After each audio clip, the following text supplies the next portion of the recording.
Okay, in this video I'm going to look at my top 10 shoot 'em ups. Now this isn't my top 10 of all time, it's the top 10 that I own. Yeah, I do make it my kind of beeline to go for shoot 'em ups, to be honest. You probably know this from my videos. I seem to be slightly preoccupied with them. But agonised over quite a few of these choices in here, and I'm sure my list will be different next week, but I'd probably say the top 7 or 8 of these are stalwarts. They're there all the time. So yeah, I hope you all enjoy this video, and I'll see you all later. Okay then, at number 10 is a game that I absolutely love. It's Truxton or Tatsujin on the Mega Drive. Absolutely think this game's amazing. Any game that's got an exploding skull for a smart bomb can't be too bad, to be honest. But it's got really chunky graphics. I mean, technically it's not the best shooter that's out there on the system, but there's something about it just appeals to me. One of the few shoot 'em ups from this era that I actually did play in the arcade as well. They had a copy of it at the American Adventure theme park, and I actually got to play this beauty in the wild, and just a completely over the top game. Love the power ups in this. You can power up your ship to ridiculous levels. Probably a bit simplistic by today's standards, but quality game, and as I say, you can pick this up quite cheap. Now my copy actually came with, for some reason, I've had this years, came with the Japanese instruction booklet, which is, it's all very nice, but I just thought it was a bit strange and a bit bizarre and a bit random, to be honest. So that's number 10 there. Okay, number 9 is Espgaluda 2. Thought the original was really good. It was one of those cave games that was really accessible. Now Espgaluda 2 takes the same simple kind of premise and expands it. It's got loads of stuff like bullet cancelling.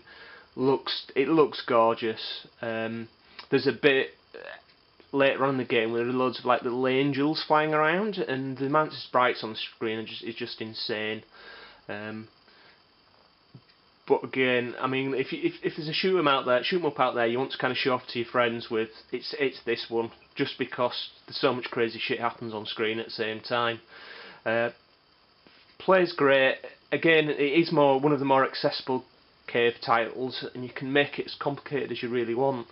It's one of those games like Ikaruga where it's about score attack. You can play through the game pretty easily by grinding it, but yeah, to get the most out of it, you've got to kind of just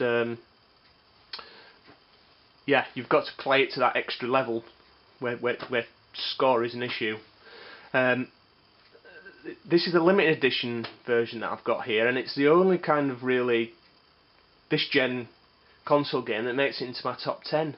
I agonised over some of the Xbox games that are on the system because there are so many quality ones, shoot 'em ups on there. You know what I mean? Raiden 4 nearly made it. Completely and utterly hardcore game, but that nearly made it over Espgaluda too. But number 8, another absolute monster here, and another cave game. It's Dodonpachi. Now this was the first cave game that I actually ever played, and that's probably why I actually think it's that good. Is it the best Saturn shooter? Probably not, to be honest. But I've not, as I say, it's a couple of biggies I haven't got yet. But it's got to be up there for me.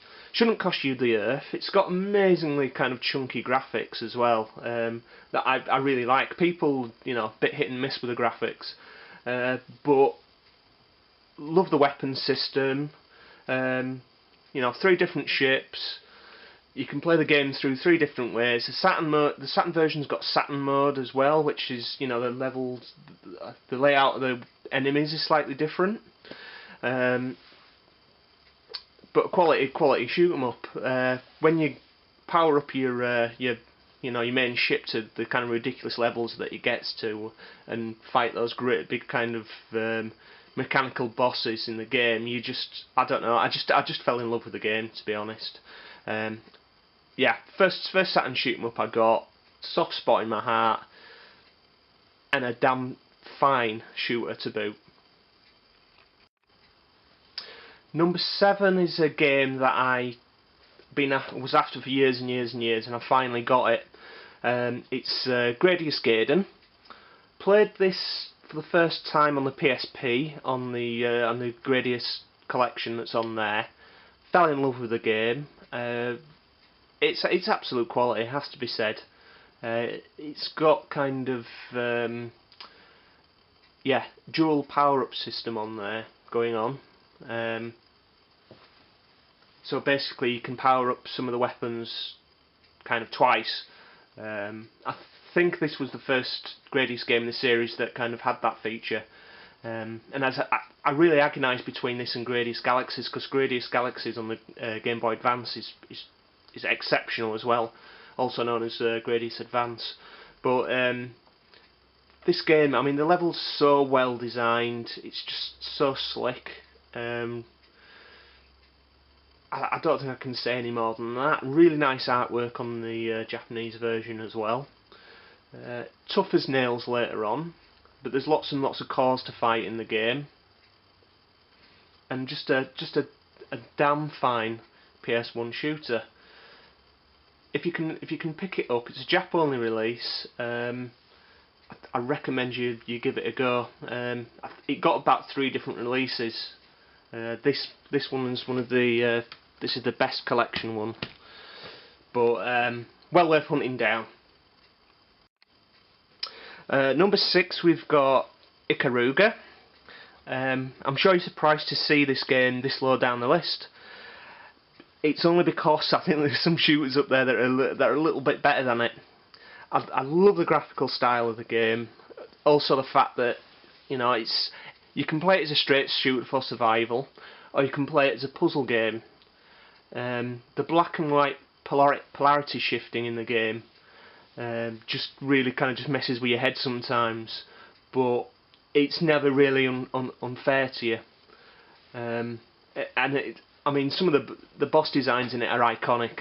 This is treasure at the top of their game. Released on 3 different versions, the Dreamcast, the Xbox and the GameCube, and whilst they're all good conversions, I still think the DC one's there's something right about it. Probably because it's closest to the original, arcade board. But what I mean, it's just iconic. There's nothing more I can say. It gets as hard as nails later on, but you kind of expect that from a shoot 'em up. But it just looks so damn good. So yeah, it well deserves its place. So into the top 5 now. Number 5 is there we go, R-Type 3. Yeah, it's a SNES exclusive. Kind of took everything that was good about R-Type and R-Type 2 and just turbocharged it. Absolutely cracking boss battles in this game. 3 great ships to choose from, with 3 different kinds of forces as well. First kind of game in the series to go down that route. The game extensively uses Mode 7, so you can imagine just some of the mad stuff that it does. And I mean, even on the first level, the whole screen spins at one point, and you've got to kind of like navigate your ship through a rotating level, and it just kind of ramps it up from there. Really, it's nice and tough, but not ridiculously tough like Super R-Type is. It's one of those games that low PAL print release run. Goes for about 30 quid. Does the PAL box version.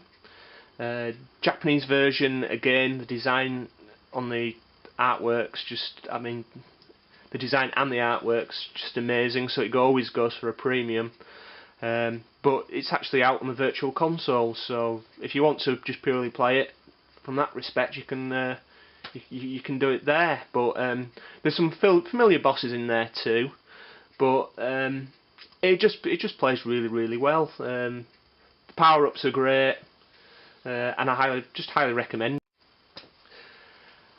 Number 4 is Thunderforce 5. Huge fan of the game. I do think it's my favourite Saturn shooter. I've got the PS1 version as well, which is not quite as nice as the Saturn version. There's lots and lots of extras in there, but again, there's something that feels right about the Saturn conversion. It just looks better. It just plays better. But yeah, quite controversially, I don't rate the Mega Drive games. I think they're good. Don't get me wrong, but I don't think they're kind of genre classics like some people think they are. They're very good, but Thunderforce 5 was quite brave in kind of going off, taking that Thunderforce formula, breaking it down, and then reconstructing it in 3D basically.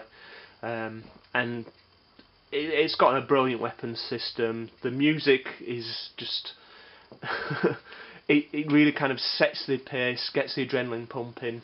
Some spectacular bosses. I mean, there's no denying the game's starting to age a bit in its looks, but the way it plays, it's fantastic. Really is. But yeah, great shooter.